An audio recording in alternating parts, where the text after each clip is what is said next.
roll number 19 EC01027. The experiment has asked us to create a linear convolution function to find the impulse response of the system, to study the performance of the system, to write the difference equation, and to remove the train, to write the properties of the given system. So now the first task was to create the convolution function. So for convolution function, we have to have one input signal and one impulse response signal. L is the length of the input signal. P is the length of impulse response signal. Okay. So y is initiated to 0, which is the output signal, and x is extended to the length L plus p. H is also extended to L plus p, and for loop is run over the length L plus p. And now we will run a for loop again over the length where x is non-zero, that is till the length L, and then we will multiply xj with h of I minus j, and we will sum it over, and we will get the value of yi for different values of I. So okay, let us run and check whether we differ from the real convolution function, inbuilt convolution function or not. Okay, after running we will see that the graph comes. Okay, as we can see here, same graph is there for created convolution function and the inbuilt convolution function.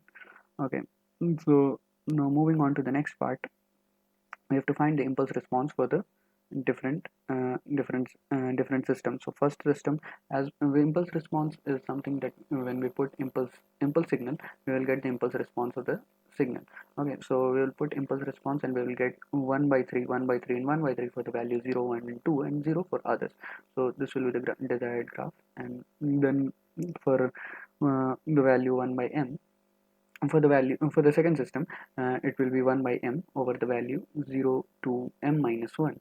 That is for 25, it will be 1 by 25 over the range 0 to 24, and for m equal to 50 it will be 1 by 50 for the range 1 to 49, 0 to 49, and for m equal to 100 it will be 1 by 100 for the range 1 to 0 to 99. And for the third system, we have xn minus 1, that is 0 for n equal to 0 it is 1, for n equal to 1 it is minus 1.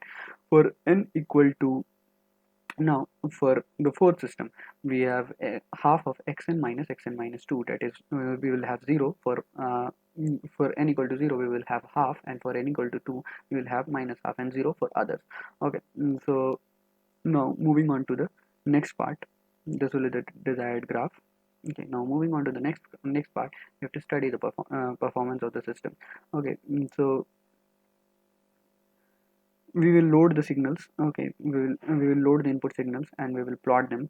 Okay, as we'll plot them, we will get this graph. Okay, so this is the first input signal, this is the second, third, and fourth.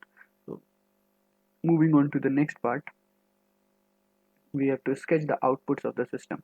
Okay, so for the first system, for the first and second, we will put the value m equal to 3, 25, 50, and 100. Okay, as we'll run it,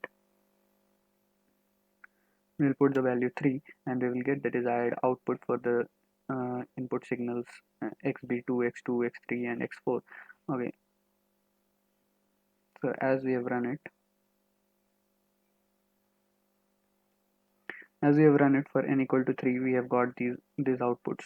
Okay, for the first system. Now for the second system, and m equal to 25, we have run it, and we'll check.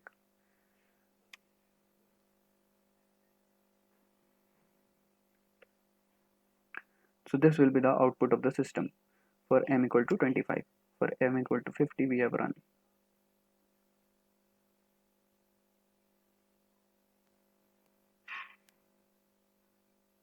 So this will be the output for m equal to, this will be the output for m equal to 50. Okay, now for m equal to 100, we will see.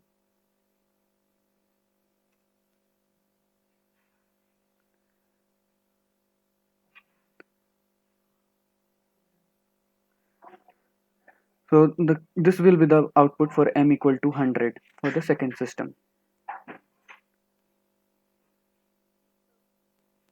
Now we will see for the third system. Okay, for the third system, it is minus 1 for n equal to 1. Okay, let us run it. And okay, so we have to comment this too. we will run it again for the third system. As we are running it,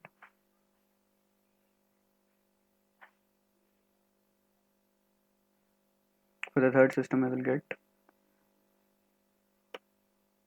Meanwhile I'm doing it for the fourth system. Okay, impulse response for the fourth system is this. Okay, so this is the output for the third system. Okay, so for the third system this will be the output. Now for the fourth system we have run, and we will get the output soon as it will come up.